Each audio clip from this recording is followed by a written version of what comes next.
പൂവിളി 2011 അവസാന പരിപാടിയിലേക്ക് നാം കടക്കുകയാണ്. പൂവിളിക്കാലം മലയാളിയുടെ ഓണാഘോഷങ്ങളിലൂടെയുള്ള ഒരു ഓട്ട പ്രദക്ഷിണമാണ്. പഴയ ഓണത്തിന്റെ നിഷ്കളങ്കതയും പുതിയ ഓണത്തിന്റെ വേഗതയും ഹാസ്യാത്മകമായി ചിത്രീകരിക്കുകയാണ് ഒരു പറ്റം കലാകാരന്മാർ ഈ വേദിയിൽ. സ്വാഗതം ചെയ്യാം അവരെ, സ്വാഗതം ചെയ്യാം.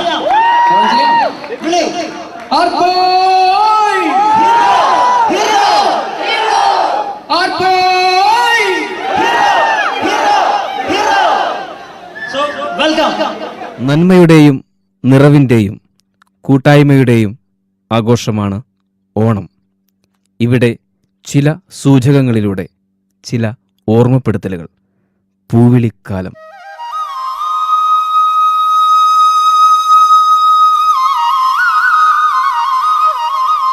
ഇത് ചക്കരക്കാവ് ഗ്രാമം. ആ ഗ്രാമത്തിലെ ഏക ടീ ഷോപ്പായ ഈശ്വരവിലാസം ടീ ഷോപ്പ്. ഗ്രാമത്തിലെ എല്ലാ വാർത്തകളുടെയും ആരംഭവും അവസാനവും ഈ ടീ ഷോപ്പിൽ നിന്നാണ്. പണ്ടുകാലത്തെ BBC ആയിരുന്ന ഈ ടീ ഷോപ്പിൽ വരാത്തവരായി ആരും തന്നെ ഉണ്ടായിരുന്നില്ല. കാലം മാറി നാട്ടിലെങ്ങും റെസ്റ്റോറന്റുകളും മൾട്ടിപ്ലാസകളും വന്നതോടെ ഈ ടീ ഷോപ്പ് കാലത്തിന്റെ ഒരു തിരിശേഷിപ്പായി മാറി. ഈശ്വരവിലാസം ടീ ഷോപ്പിന്റെ നടത്തിപ്പുകാരനാണ് ഗോപാലൻ പിള്ള, ഒരു പരമസാധു.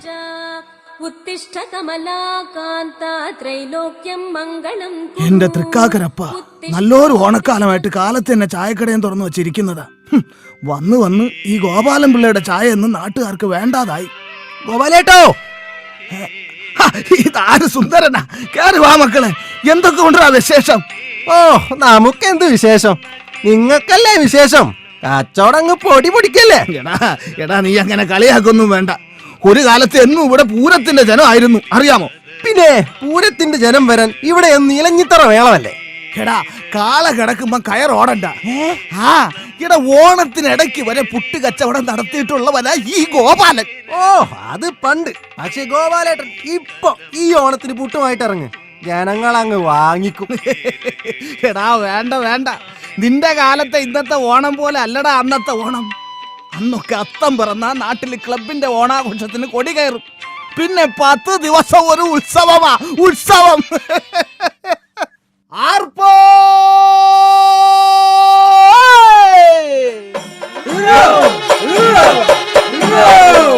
ആർപ്പോ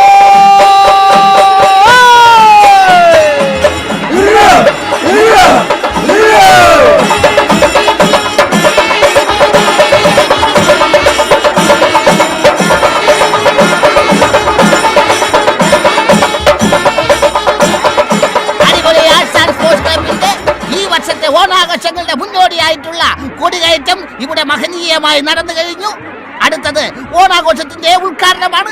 ഉദ്ഘാടനം നിർവഹിക്കുന്നത് മലയാളത്തിന്റെ മഹാനടൻ ശ്രീ പത്മശ്രീ ഭരത് മോഹൻലാലാണ്. നമ്മുടെ മോഹൻലാൽ, നമ്മുടെ എല്ലാമായ ലാലേട്ടനെ ഉദ്ഘാടനത്തിന് കൊണ്ടുവരാമെന്ന് നമ്മുടെ പ്രിയപ്പെട്ട ശ്രീ കോട്ടയം കുഞ്ഞച്ചൻ പറഞ്ഞിട്ടുണ്ട്.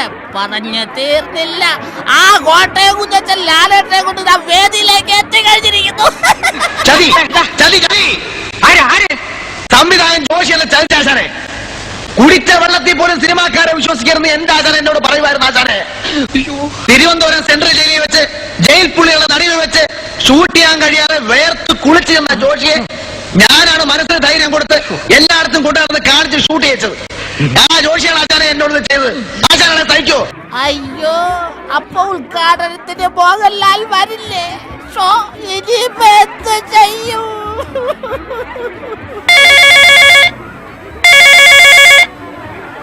ഹലോ, സുധാര പറയടാ. സത്യോ? എടാ ശരിയാണാ? ദൈവമേ, എടാ ഞാനിത് മൈക്കൂട്ട് വിളിച്ച് പറയട്ടാ. ഓക്കെ. പ്രിയമുള്ള നാട്ടുകാരെ, നമ്മുടെ ഈ വർഷത്തെ ഓണാഘോഷം ഉദ്ഘാടനം ചെയ്യാൻ ചില പ്രത്യേക കാരണങ്ങൾ കൊണ്ട് ശ്രീ മോഹൻലാലിന് കഴിഞ്ഞിട്ടില്ല. പക്ഷേ മോഹൻലാലിന് പകരം ഈ ഉദ്ഘാടനം നിർവഹിക്കാൻ നമുക്ക് കിട്ടിയിരിക്കുന്നത് മറ്റാരുമല്ല, തെന്നിന്ത്യയിലെ, ഇന്ത്യൻ സിനിമയിലെ, ദക്ഷിണേന്ത്യൻ സിനിമയിലെ, വടക്കേ ഇന്ത്യൻ സിനിമയിലെ ഒരേ ഒരു സൂപ്പർ സ്റ്റാർ നമ്മുടെ ശ്രീ രജനീകാന്ത്. ശ്രീ രജനീകാന്ത് ഇതാ നമ്മുടെ വേദിയിൽ എത്തിക്കഴിഞ്ഞിരിക്കുകയാണ്.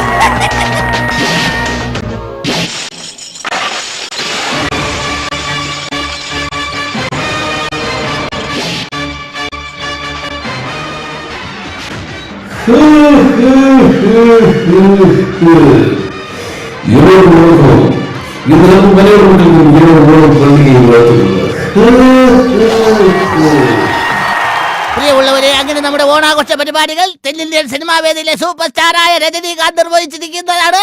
അടുത്ത